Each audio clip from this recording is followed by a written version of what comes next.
keessa deddeebi'an kallattii garaa garaatiin hin waama jechaadha. Qulqulluu Phaawulos kan inni waamame karaa Damaasiqoo irra otoo deemaa jiruu yookiin immoo biyya Damaasiqoo keessa osoo jiruu mukuraa birraatii xalayaa barraa'e ajaja kennameef.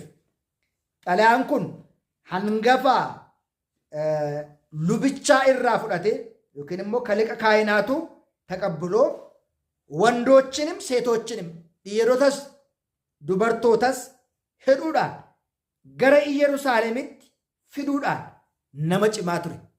Ilaalaa warra Waaqayyoo waaqessan, warra amantaan deddeebi'an, warra sodaa Waaqayyoo qaban irraa gara mana hidhaatti fiduudhaan kaan isaanii akka ajjeefaman, kaan isaanii akka hidhaman, kaan isaanii akka irratti murtaa'uuf hangafa lubootaa irraa xalayaa qabatee karaa Damaasiqoo irra hojii kana otoo hojjechaa jiru mallattoodhaan kennameefi warra Waaqayyoon waaqessan akka hidhu, akka ari'atu hojii hojjechaa ture.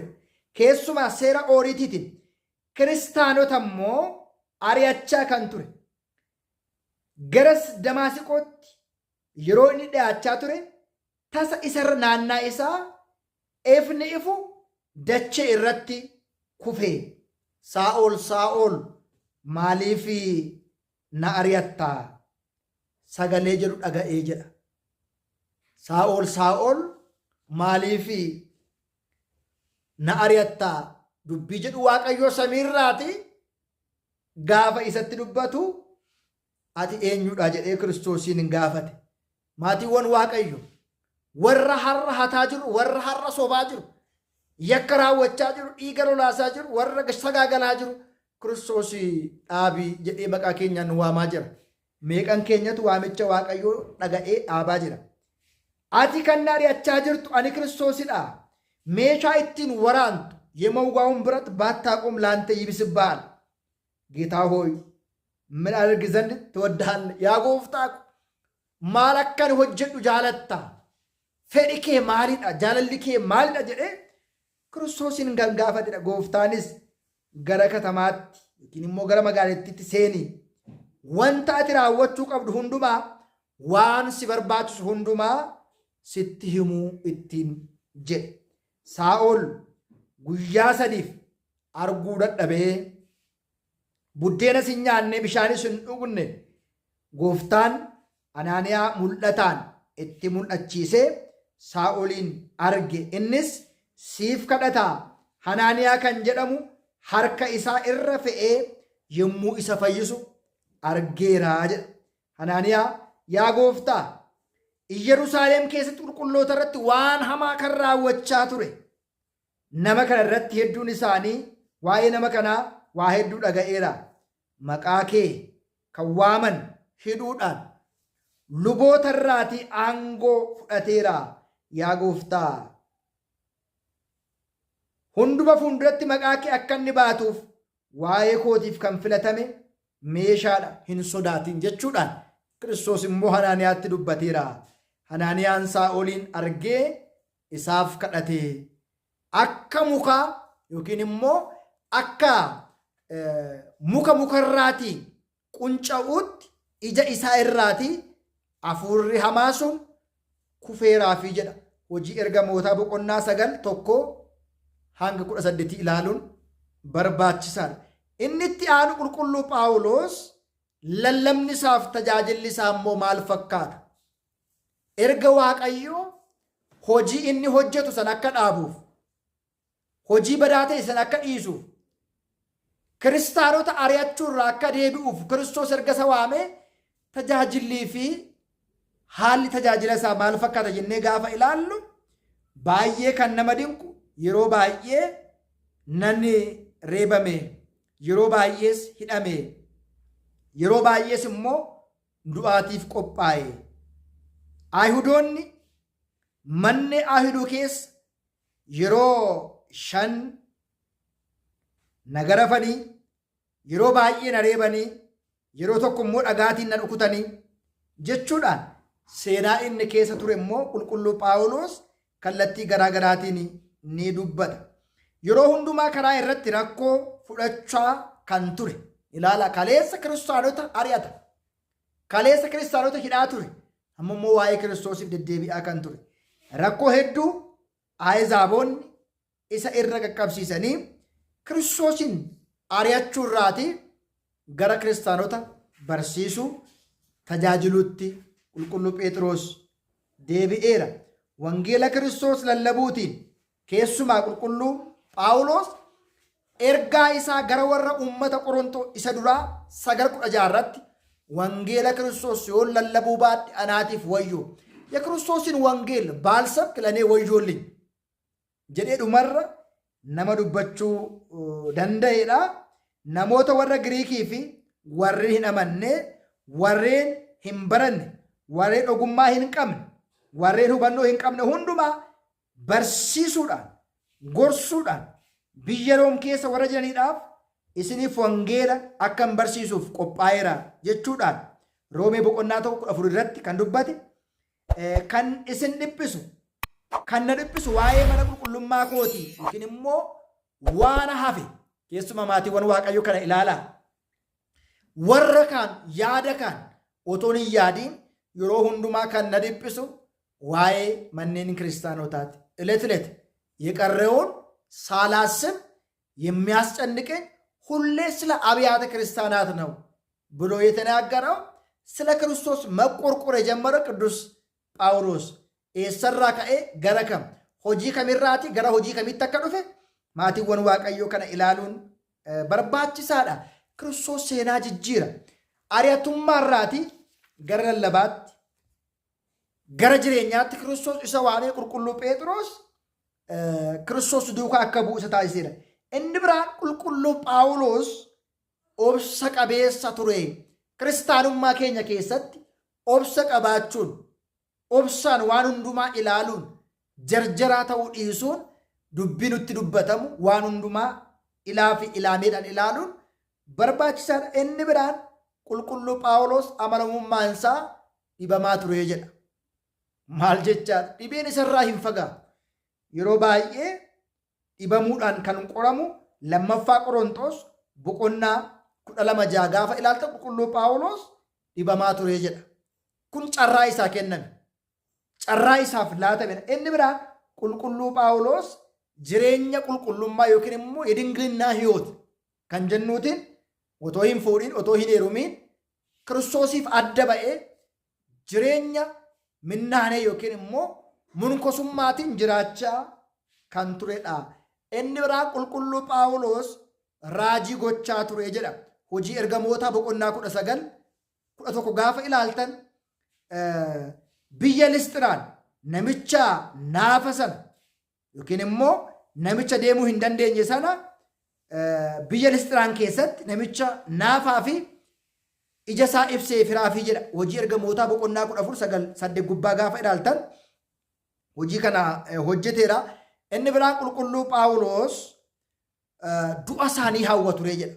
Rakkoo gidiraa qorumsa isa irra ga'uutiin kan ka'e gamaatiiwwan Waaqayyo kanneen qoramtanii beektanii yoo jiraattanii maaloo yaa Waaqayyo rakkoo kana gidiraa kana hunduma caalaa addunyaa kanarraa yoon boqodhe yoo yoon du'e yoon jiraachuu baadhe yoo jedhanii namoonni du'a isaanii hawwan ni jiru jechaadha.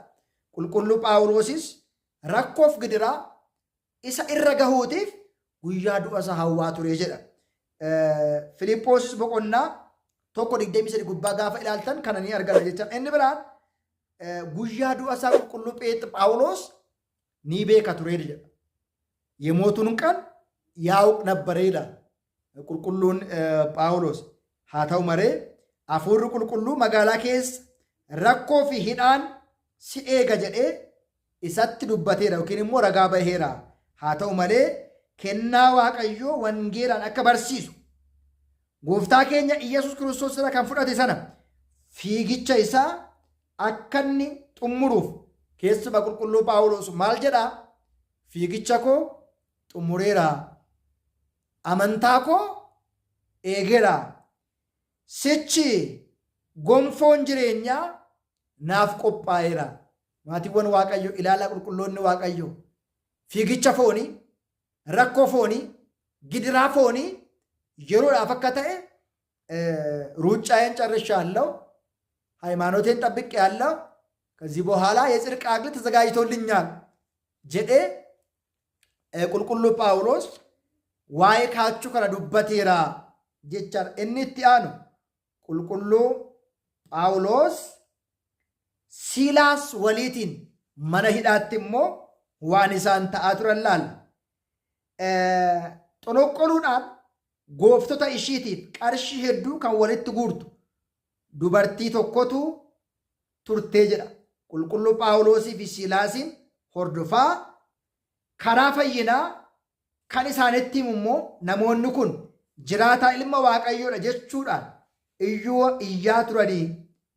Isa kanas immoo guyyaa hedduu raawwachaa turan. Qulqulluu Phaawulos garuu waan rakkateef ዞር ብሎ መንፈሱን ከእርሷ እንዲወጣላት አፉር ኩን ኢሼራ አከበው ታሲሴራ ጀዳጋ ሴናንሳ ባዬ በላፊ ባዬ ጉዳ ዋንተ ኤቲፊ ቁልቁሉ ጳውሎሲ ፊ ቁልቁሉ ጴጥሮስ አዶሌሰ ጉያሸን ኑቲ ሐምሌ ከንጀን ጉያሶ መሂካ ከን ቁልቁሉ ጳውሎስ akkuma Kiristoositti qulqullu Phexros immoo karaa Kiristoos ittiin fannifame Kiristoos asoon garagalchitanii fannistanii ani immoo Kiristoosii gadi kasoominaaf jecha asii gadee garagalchaatii anaatiin na fannisaa jechuudhaan guyyaa wareegamummaa lachan isaaniitti fudhatan. Barnoonni asirraa barannu immoo qulqulluu Phaawulosis qulqulluu Phexrosis hunda dhiisanii Kiristoos duukaa bu'uu isaanii, waa'ee Kiristoosiif jiraachuuf Kiristoos ragaa ba'uu isaanii, warreen gurguddoo yaadachuu qabnu. Inni arfaffaan Waaqayyoon warra isaan duukaa jiru hanga dhumaatti cimee dhaabachuu isaanii, gonfoo jireenyaa argachuu isaanii tokkoffaa Qorontos 9:25 irratti ergaan guyyaa kanaa qulqulluu Phexrosii fi qulqulluu Phaawulos waa'ee amantaa isaaniitiif, waa'ee dhugaatiif, rakkoo Kiristoosiin amanan hin gannu jedhanii waaqa tolfamaa ahezaabotaa barbadeessuun balaaleffachuudhaan Kiristoos dhugaa ta'e amanuudhaan tajaajiluutiin jireenya isaanii dabalata barsiisuudhaan Neeroon Qeesaar dhaadannoo yookiin immoo doorsisa inni isaanitti qaqqabsiisu hundumaa otoo hin sodaatiin guyyaa kana keessumaatii adoolessa guyyaa 5 Kiristoosin dhugaa ragaa ba'anii qulqulluu Phexros asii gadee garagalchanii qulqulluu Phaawulos morma isaa irraa muranii lachan isaaniiyyuu wareegamummaatiin guyyaa kana boqotaniiru. Kiristoos dhugaa ta'e immoo waa'ee isaa ragaa ba'anii qulqulluu Phexros qulqulluu Phaawulos jireenya isaaniirraa kan barannu Kiristoos dhugaa ta'e dhugaan deddeebi'anii amantaa dhugaa qabatanii sana yaada duukaa bu'uu isaaniitiin jireenya isaanii qofaan otoo hin ta'in gochaa isaaniirra qaqqabeetiin waa'ee Kiristoos lallabuu isaanii asirraatii ni barannaa. Qulqulluu Phexrosii fi qulqulluu Phaawulos adoolessa guyyaa 5 guyyaa wareegamummaa isaa qulqulluu Phexros gadi garagalchanii qulqulluu Phaawulos immoo morma isaa kutanii guyyaa isaan itti wareegaman guyyaa kana yaadannaa. Egaa seenaa guyyaa har'aa kana keessaa bal'ina keessaatii danuu keessaatii bifa kanaatiin gabaabsinee seenaan guyyaa har'aa Phexros hoo Phaawulos guyyaa xoomii qabaa duukaa bu'ootaa sooma duukaa bu'ootaa jenneetu yaadannaa. Kan nu barsiise kan nu gorse waaqa abboolii keenyaaf galanni haa ta'u. Guyyaa kana gaafa yaadannu mariin gochuurra dubbii sagalee Waaqayyoon goonee akka waliin barannuufan daqiiqaa muraasa kana fudhadhee dubbii sagalee Waaqayyoo seenaan kun danuu saarra seenaa danuurra saarraati xiqqeessee otoo hin baay'isin isiniif dhiyeesse kan nu barsiise kan nu gorse waaqa abboolii keenyaaf galanni haa ta'u. sa'aatii qabnu kanatti immoo kanaan booda mariitiin gaaffiif deebiitiin sagantaa keenya hanga sa'a 3tti waliitiin turraa. Waaqayyo hunda keenya duukaa haa ta'u. Kan nu barsiise kan nu gorse Waaqa keenyaaf galanni haa ta'u.